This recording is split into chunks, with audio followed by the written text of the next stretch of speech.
asks, is it okay to make your own curriculum to suit your child's needs? What a perfect question for you, Stephanie. Yes, I have done it many times.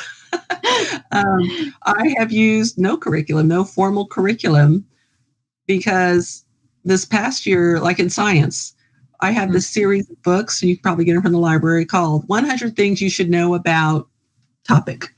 So we started reading about weather, and my daughter just thought tornadoes were the coolest thing.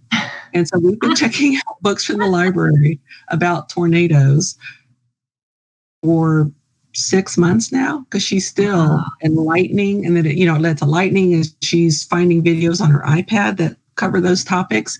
Mm-hmm. So she has learned a lot about lightning and tornadoes and weather, but we didn't use curriculum. We just watched things. I'm trying to always add new knowledge, right, but we didn't do it using a curriculum. So no. And I created for my son, we used the Writing Road to Reading to teach him to read. He didn't learn to read until he was in 4th grade.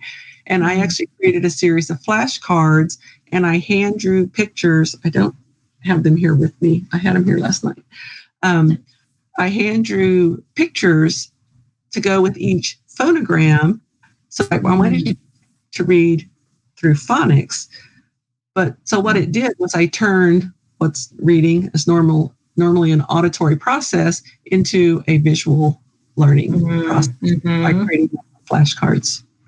Yeah. So yes, I've done a lot of things without using formal curriculum. Yeah. It's amazing when your kids need something, how creative you can get. Yes. And that took weeks. I did like 10 cards a week, and I ended up with 107 flashcards. So that was a couple of months of doing that. Just at 10 a week. I just slogged away. Well, that makes them more manageable. I think if we thought we had to write the whole thing in one sitting, it's just not going to happen.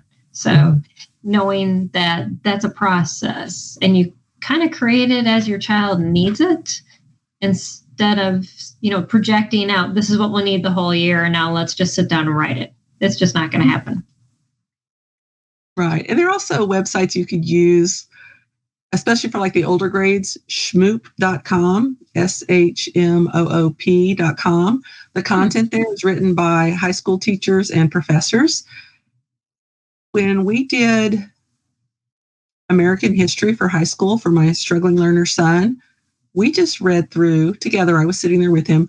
We read through all the Schmoop material.